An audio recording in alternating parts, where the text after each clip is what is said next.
राधे राधे मेरे सभी व्यूअर्स को। तो अभी इससे पहले ना मैंने क्वाइड के बारे में वीडियो बनाया था, लेकिन अब मैं ना साइंस के बारे में बता रही हूँ। तो आज मैं ना सिर्फ 2 या 3 ही चैप्टर करूँगी, क्योंकि मुझे अभी रिवीजन भी करना है ना। तो मैं आज 2 या 3 चैप्टर करूँगी। कल मैं ये 7 क्लास पूरा फिनिश कर दूँगी साइंस का, ठीक है ना। तो आज 12 चैप्टर है, इसका नाम है रिप्रोडक्शन इन प्लांट्स, ठीक है। पादप का जनन भाग कौन सा है? पुष्प। कौन सा होता है पादप का जनन भाग?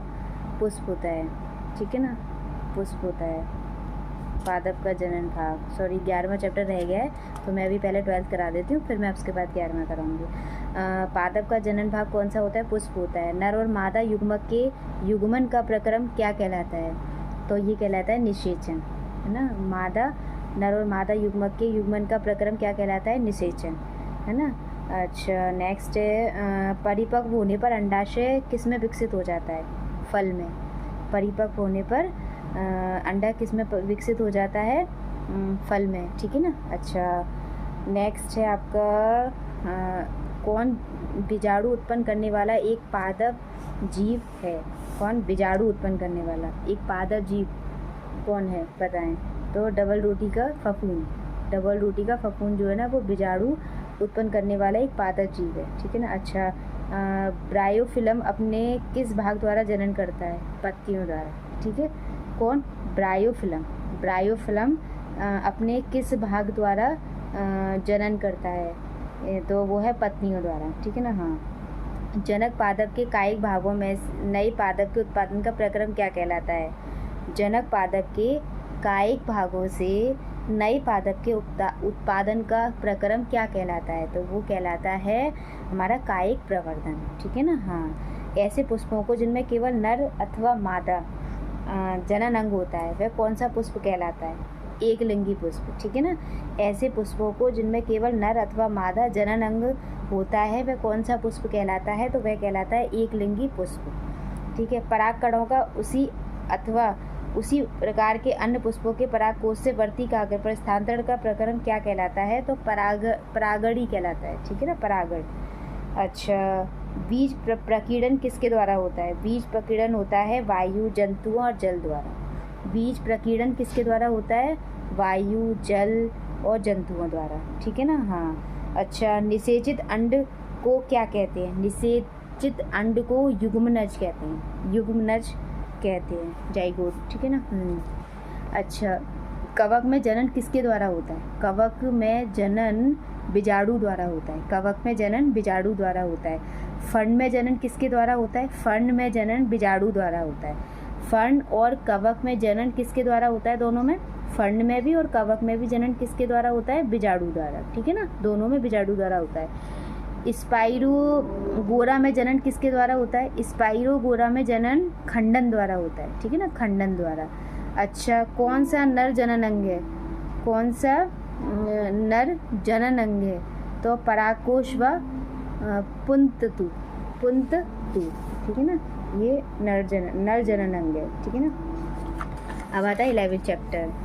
11th चैप्टर है हमारा transportation in animals and plants, ठीक है ना। हाँ, अच्छा, पादपों में जल का परिवहन किसके द्वारा किया जाता है? तो जाइलम द्वारा। पादपों में जल का परिवहन जाइलम द्वारा किया जाता है। मूलों द्वारा जल के अवशोषण की दर को उन्हें कहाँ पर रखकर बढ़ाया जा सकता है? तो मंद प्रकाश में रखकर, ठीक है ना। मूलों द्वारा जल के अवशोषण की दर को मंद प्रकाश में रखकर बढ़ाया जा सकता है, ठीक है ना। अच्छा, नेक्स्ट है पादप द्वारा बनाए भोजन का परिवहन किसके द्वारा किया जाता है? तो पादप द्वारा बनाए भोजन का परिवहन जो है वो फ्लोएम द्वारा किया जाता है, ठीक है ना। पादप द्वारा बनाए भोजन का परिवहन फ्लोएम द्वारा किया जाता है, ठीक है ना। अच्छा, रक्त का रंग लाल किसके कारण दिखाई देता है? तो हीमोग्लोबिन के द्वारा। रक्त का लाल रंग हीमोग्लोबिन के द्वारा दिखाई देता है, ठीक है। अच्छा, हृदय से रक्त का शरीर के सभी अंगों में परिवहन किसके द्वारा होता है? धमनियों द्वारा, ठीक है ना, धमनियों द्वारा। हृदय से रक्त का शरीर में के सभी अंगों में परिवहन किसके द्वारा होता है? तो धमनियों द्वारा, ठीक है ना। अच्छा, हीमोग्लोबिन कौन सी कोशिकाओं पर होता है? तो हीमोग्लोबिन लाल रक्त कोशिकाओं पर होता है। हीमोग्लोबिन लाल रक्त कोशिकाओं पर होता है, ठीक है ना। अच्छा, धमनियाँ और सिराएं किसके जाल द्वारा जुड़ी होती हैं? तो धमनियाँ और सिराएं जो है ना वो कोशिकाओं द्वारा जुड़ी होती हैं, ठीक है ना। केशिकाएं द्वारा जुड़ी होती हैं, ठीक है ना। हाँ, अच्छा, मानव शरीर के प्रमुख उत्सर्जित उत्पाद क्या हैं? यूरिया। मानव शरीर के प्रमुख उत्सर्जित उत्पाद क्या है? यूरिया है, ठीक है ना। अच्छा, अर्धघन रूप में यूरिक अम्ल का उत्सर्जन कौन से जीव करते हैं? तो कीट पतंग, पक्षी, छिपकलियाँ, ठीक है ना। अर्धघन रूप में यूरिक अम्ल का उत्सर्जन कौन से जीव करते हैं? पक्षी, छिपकलियाँ और कीट पतंगे, ठीक है ना। अच्छा, मछलियाँ कौन सा अपशिष्ट पदार्थ उत्सर्जित करती हैं? अमोनिया। मछलियाँ कौन सा अपशिष्ट पदार्थ उत्सर्जित करती हैं? तो अमोनिया। एक वयस्क मानव का दिल 1 मिनट में कितनी बार धड़कता है? तो 70 से 80 बार। एक वयस्क मानव का दिल 1 मिनट में कितनी बार धड़कता है? तो 70 से 80 बार, ठीक है ना। ठीक है। अच्छा, हृदय की धड़कन को सुनने के लिए किस यंत्र का प्रयोग किया जाता है? तो स्टेथोस्कोप। डॉक्टर करते हैं ना, स्टेथोस्कोप जो उनकी गले में पड़ा रहता है, वो हृदय की धड़कन सुनने के लिए उस यंत्र का उपयोग किया जाता है, उसका नाम है स्टेथोस्कोप, ठीक है ना। अच्छा, कौन सी रक्त वाहिनियाँ कार्बन डाइऑक्साइड समृद्ध रक्त को शरीर के सभी भागों से हृदय में ले जाती हैं? तो वो है सिराएँ। कौन सी है? सिराएँ। अच्छा, कौन सी कोशिकाएं रक्त का थक्का बनाने में सहायक हैं? ठीक है, प्लेटलेट्स, ठीक है ना। अच्छा, मानव मूत्र में यूरिया का प्रतिशत क्या होता है? मानव मूत्र में यूरिया का प्रतिशत जो होता है वो 2.5% होता है, ठीक है। अच्छा, रक्त परिसंचरण की खोज किसने की थी? विलियम हार्वे ने। रक्त परिसंचरण की खोज विलियम हार्वे ने की थी। तो ये हो गए हमारे 2 चैप्टर।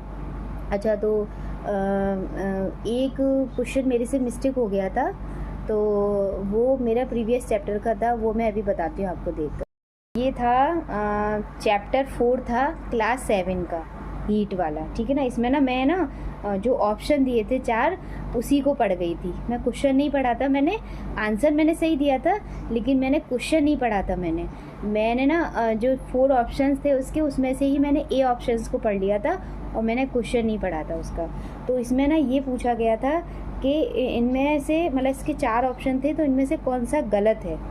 तो इसका जो आंसर था वो सही था, ये समुद्र समीर रात को बहती है। तो ये गलत है, ये मतलब इनमें से पूछा है ना कि इन चारों में से कौन सा गलत है, तो ये है समुद्र समीर रात को बहती है, ये गलत है, ठीक है ना। और जो 3 सही हैं मैं उनको बता दे रही हूँ। रात को थल समीर बहती है, रात को थल समीर बहती है। गर्मियों में हल्के रंग के कपड़े पहनना पसंद किया जाता है। और बी, ए वाला है ये, गर्मियों में हल्के रंग के कपड़े पहनना पसंद किया जाता है। बी वाला है, रात को थल समीर बहती है और सर्दियों में गहरे रंग के कपड़े पहनना पसंद किया जाता है। ये इसके 3 ऑप्शंस थे जो सही हैं। और क्वेश्चन में पूछा गया था कौन सा गलत है, तो वो गलत था, समुद्र समीर रात को बहती है। और मैं ना वो ऑप्शन ही पढ़ गई थी, इसलिए वो मिस्टेक हो गया था, क्योंकि मैंने कल अपनी उस वीडियो को वापस देखा था, एक बार रिपीट किया था, क्योंकि जैसे मैं कोई काम करती हूँ नाइट में अपना किचन का या कुछ, उस वीडियो को मैंने चला लिया था, तो मुझे थोड़ा सा ना लगा कि ये मैंने गलत कर दिया। मैंने उसको फिर वापस सुना बैठ के, तो मुझे गलत लगा, तो इसलिए मैंने वो वाला क्वेश्चन आपसे क्लियर कर लिया। उसके लिए वेरी वेरी सॉरी है, और आगे से कोशिश करूँगी ऐसी गलती ना हो। तो प्लीज़ वीडियो अच्छी लगी हो तो मेरे चैनल को ज़्यादा से ज़्यादा सब्सक्राइब करिए, लाइक करिए, कमेंट करिए। अच्छा लगा हो तो भी कमेंट करिए, और बुरा लगा हो तो बताइएगा।